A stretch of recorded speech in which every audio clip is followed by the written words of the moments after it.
Welcome to another episode of Not That Hard to Homeschool, the podcast for real people so that you can confidently, competently, and yes, even contentedly provide the high school education that is best for your teens and your family.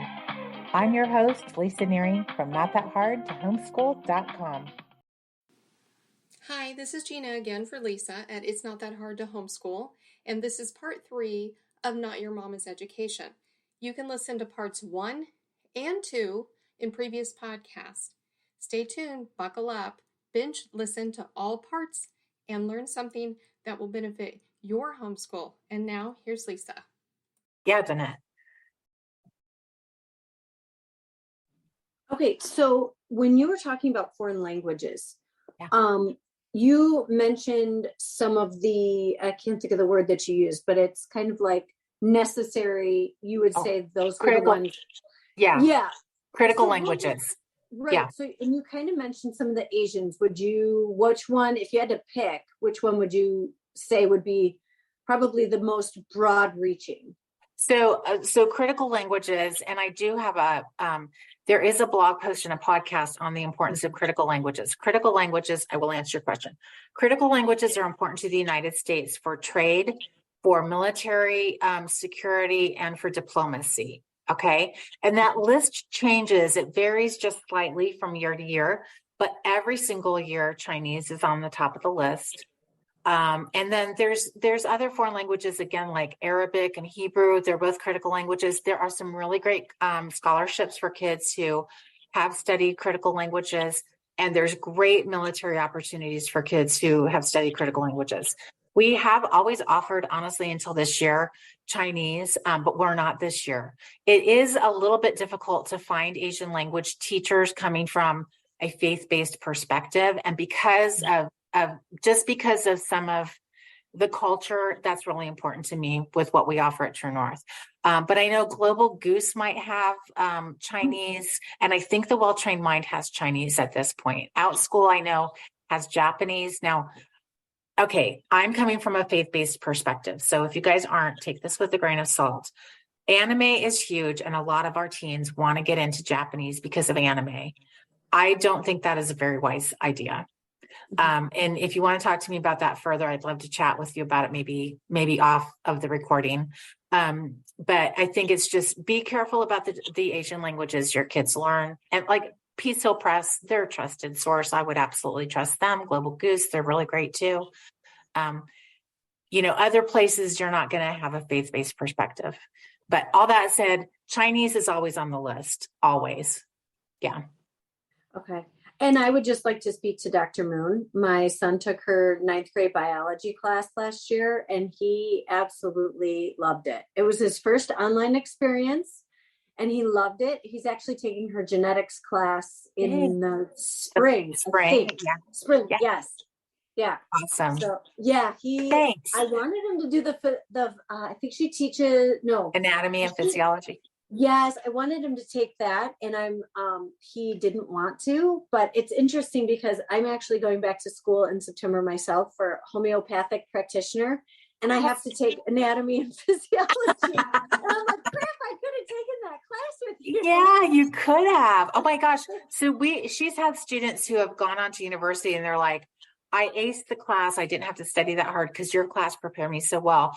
And there's no textbook. And really with a lot of our teachers, they're the textbook because they're just bringing that level of expertise to the class. And Dr. Moon is right in that camp. She's a brilliant educator. Amazing. She was amazing. I mean, he was trying to figure out the history of our eye color, I think for like 2 weeks. I love it. I love it. The Pundit squares. I'm like, oh my gosh, can we just put the Pundit squares away, please?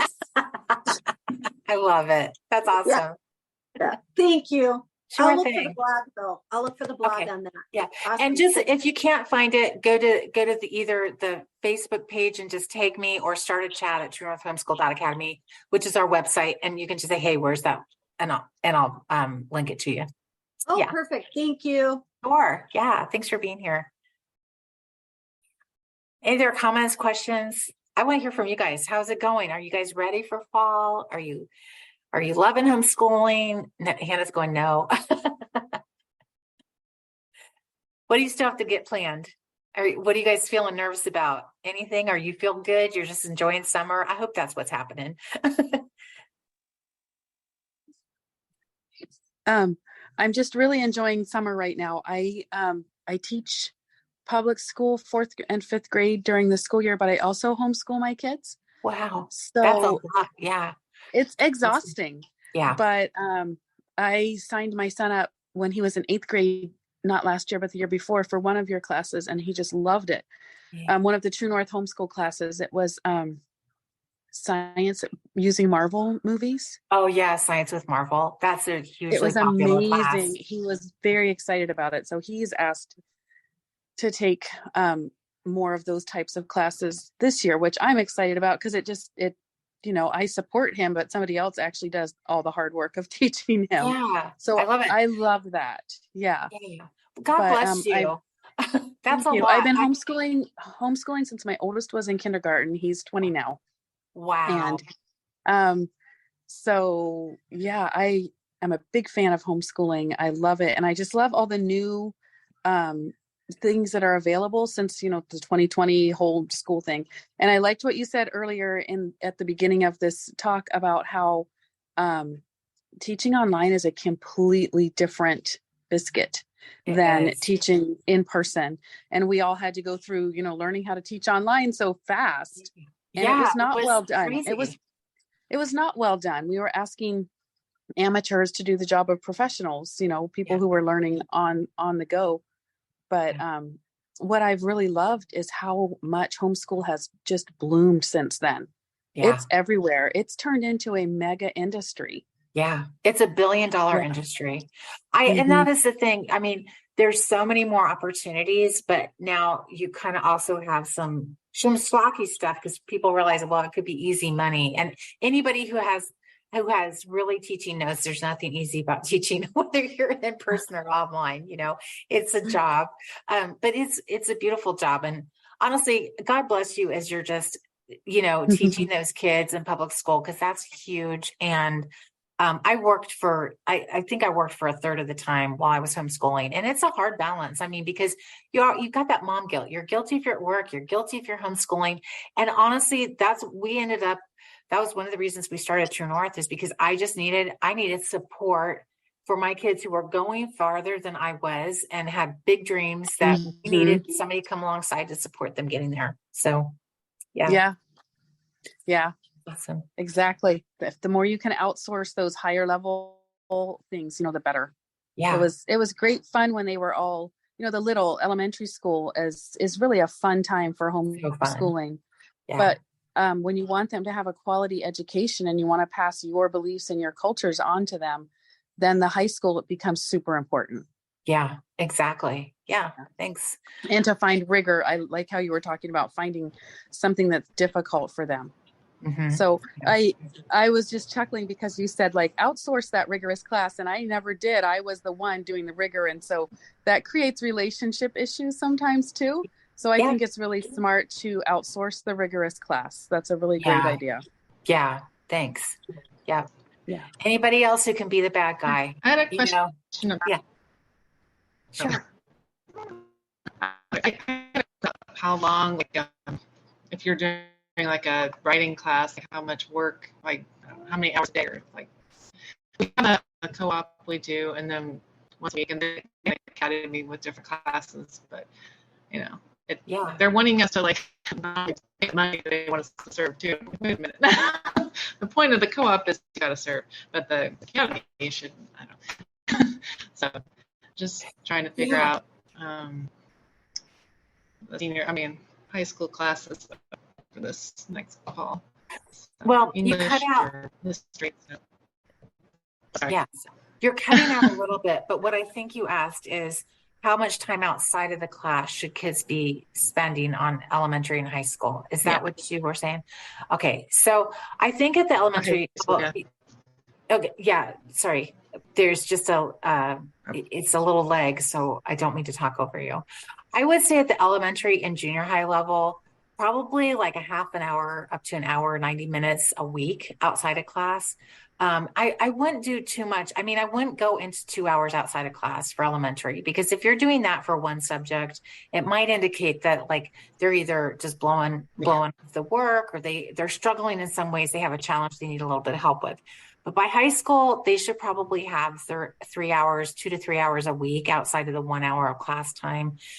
Because you want to, like, I focus on Carnegie units, and I know there's this whole idea in homeschooling. You're a homeschooler, you just do what you want. But again, we're preparing our kids to compete in a global gig economy. Like they need to have some resiliency.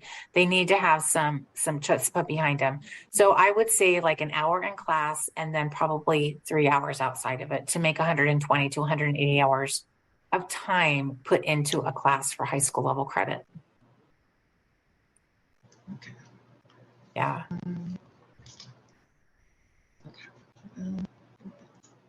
And, you don't have to you got to think about credits this way. It doesn't have to all be textbook. It can be movies, it can be audiobooks or podcasts, it can be papers, projects, presentations. So I like to use music because that's a really good one to use. So if your kids are earning a music credit, they can do practice time, theory time, lesson time, performance time, their competition time. If they're teaching another student, they can count that. So you can add all of that to the credit basket, right? And you can just do log sheets. We have free log sheets at True North. You can just download the log sheets and just use it. You can just log time for classes to earn a credit. Now, again, at the high school level, you want to think about, like, it's not just time on task, it's also a level of rigor. I just was in a discussion this last week. Somebody wanted to use Story of the World for high school level history. And I love Story of the World. We had a house fire and we didn't have much left, but we had the history CDs for Story of the World. And my son played them so much. He literally had big chunks of it memorized because he'd go to sleep with it. Like, we weren't in our house. We lost almost everything we owned. So it was just that Jim Weiss's voice was very comforting to him. He knew those stories and he just listened to them over and over. But they're really not high school level rigor. You know what I mean? You could do things to ramp it up. You can, but then you're putting time in. So you got to think about high school. It's literally going to be time or money. I mean, honestly, you can do it all for free. Absolutely, you can do it for free. But then you're going to put time on task to make it probably at a high school level. Do you know what I mean? Yeah.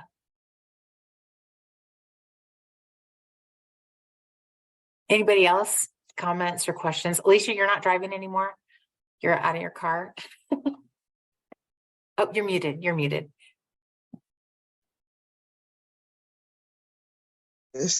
Okay. Can you hear me and see me? I can. Yeah. Okay. Yes, I've really enjoyed this. Basically, right now you was talking about the rigor. That's been a concern of mine because I've noticed one of my children, she was considered gifted before we left the public school system, and that was during the COVID thing and all of that, 2020. Yeah. And basically, I just have noticed her just getting lazy with things. And so this year we're going to try for her only because of the cost, and we can invest in her. Basically, classical conversations. I don't know if you've heard of it. Yeah, I was a challenge to where they do the Latin and all of that, to challenge her more. Yeah. And then with my high schooler, she'll now be in the 10th grade. Last year was the first time that we did, high school, and tentatively I stepped in and I was just like, hey, if other homeschoolers are saying you can do this, then me and the Lord and her and her dad, we're going to do this. Yeah. And so anyway, it's been great. And this summer she's been doing a class, English 101 at our local community college. And she took a test, since she hasn't done the ACT, but she took a placement test and she was able to, they said, yes, she can do the English 101. And she's been doing great. She's loving it. This summer, we've let her go on campus there 2 days a week. In fact, I had just picked her up. And but she's doing great, and the teacher was saying, you're doing better than some of my college students, because that's what she wants to be, as a writer. And so it's challenging her, and she's keeping up with the assignments. In fact, she's ahead of time. Yeah. And so this fall we're still going to do 2 other classes because the dual enrollment is being paid for by them. Yeah. But we're going to let her do online this time. Yeah. And so we're picking out 2 classes for her to do, and she chose them. And but anyway, you were talking about the rigor, and that really just touched me there, because I want to challenge them. And even with the languages they've been learning, one of them has been doing Korean, one has been doing Italian, and the other one has been doing German, and she's the youngest. And the one that's doing Latin, already is not as hard for her because she's been doing a foreign language. And so I was just glad to really hear that they're going in the right direction. And I have looked at some of your classes for True North, because I'm all about, faith-based, but yet I'm about that, God wants to be known as well as us know him. And it's in all the subjects from science all the way on. And so I'm looking at some of your classes to let my girls go through that. Because right now we're doing schoolhouseteachers.com, but I just appreciate the content. It's been very helpful, very encouraging, and comfort, and just has been a confirmation to me. And so thank you so much. You're welcome. I just want to share something. Those gifted kids can be really tricky because they can take in a fast volume of information and synthesize it quickly and younger than most kids. So if you have a gifted kid, the big thing that you're going to struggle with her is keeping them intellectually fed. Okay. Because they can just consume. But the other thing, they're still children. And I'm finding that out. Yeah. So, I mean, if you have worked with gifted kids or anything, this, that just keeping them engaged intellectually, like if she starts to get a little bored, it's probably because she doesn't have enough to engage with intellectually. However, she's still a child. So you have to balance that out, because there's so much that they could do intellectually, but they just don't have the wherewithal maturationally to handle. So I think doing the dual enrollment, fantastic. That's a great strategy, especially if it's paid for, because she clearly can keep up with the academic rigor and she's ready for it. But you're still there with her, and you can still make sure that it's not overwhelming to her, emotionally or spiritually, because you got to protect your kids, right? Because no one else is going to do it. But yeah. And the other thing I wanted to mention to you, are you familiar with NaNoWriMo? No, I'm not. Oh, okay. So it's National Novel Writing Month. It's, I'm going to, if I can write it in the chat, we'll see if I can. So it's NaNoWriMo.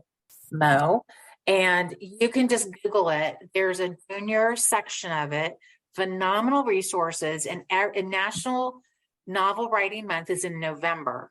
And there's literally, I think, millions at this point. Maybe, Hannah, do you know, are there millions of people participating? I think so. So there's editors on there looking for people to publish, but you set your goals, and a lot of people get on there and write a novel in a month. My son did this for 2 or 3 years. And they get it all set up ahead of time, and then it keeps track of how many words you have and all this other stuff. But there's tons of resources on the NaNoWriMo Junior. There's a junior website. You know what I mean? But your daughter might love that. The other 2 things I want to mention, plug for True North. We offer Dystopian Lit and Comp and Whodunit. And Dystopian Lit and Comp, the reading dystopian novels, it's really about identity. Anna now does a great job focusing on identity. So it's not just like the end of the world, we're all going to die. It's not like that. And then the kids actually write a short story and a novelette in that class. And same for Whodunit. They read mysteries, cozy mysteries. So it's not blood, guts, and gore. It's more like they're reading Agatha Christie and Dorothy Sayers, who's my personal favorite author in the entire universe. And then they're writing a short story mystery first semester and a novelette second semester. And the difference between a novelette and a novel is just word number. So novelette is like 14,000, and novel is like, more than that. But we have some of our short stories free on our website under printables, and the kids are just doing amazing writing. Again, they have that feedback loop of somebody going, you're doing a run-on sentence here, or you took a tangent, you need to cut that out, because if you're a writer, you know, words are like your babies, and you don't want to cut any one of them because you love them so much. And I've taught creative writing. The kids never want to edit their stuff. They love every single word, but your reader wants a really tight story. So those classes are both great classes for budding novelists. But NaNoWriMo is a free resource. I tell people about it all the time. Yeah. Thank you. You're welcome. And Lisa, can I just say a quick thing about gifted learners? Because I had a gifted learner when he was before he moved on and spread his wings. But gifted learners don't need more work. They need deeper work. And a lot of people get confused in terms of, oh, well, I need to pile more on to my gifted learner because they're bored. They need more work to do. And that's not necessarily it. It's deeper learning and deeper work, and work that is creative and makes them think deeper and differently. So just to know, not more work, better work. But thanks for saying that. I probably didn't. Exactly so. Right. Thank you. Thank you. Yeah. Yeah. God bless you this year. Sounds like you got a busy year planned already. Everybody does though, right? I mean, it just feels like life doesn't get less busy. It just feels like it's busy. The end. Yeah. Well, you guys, if you're not on our Facebook page, we have True North Homeschool Academy Facebook page, and then we have Homeschooling Looks Like Facebook group. And we also own It's Not That Hard to Homeschool, which is a huge group in blue collar. But if you're just, you don't have to take classes to be in that group. It's about 2,000 people. And we have, the teachers are in there, and you can ask anything you want about homeschooling. You'll get lots of opinions from a faith-based point of view, and we'd love to have you in there. But if you have any questions about our classes or any other resources, we'd love to reach out. Beth's in there all the time, and you can go see her dog, which cracks me up because he's diving off of a diving board, literally. It's a video. It's hysterical. So you guys really need to go watch Beth's dog dive. Literally, it's really, really funny. It made my week, obviously. I'm easily amused. But thanks for hanging out with us, you guys. We're going to be doing a couple more info meetings. We'll probably do one how to homeschool elementary school and junior high and high school. They'll be separate ones. We might do one on special needs. Maybe I can talk Beth into doing one on gifted kids, because they are it's a whole different world for gifted kids. And they can be super, super fun to teach, and they can also be really frustrating. So, because they're people, but stay tuned, and we'll have that in the newsletter or the emails, and we'll also have it on the Facebook page. So I really appreciate your guys being here with us today. Thanks for being here and talking and just hanging out with us. And God bless you guys this year as you homeschool. We'll talk to you later. Bye, everybody. Bye. Thank you. Bye. I think. Okay, I'm trying to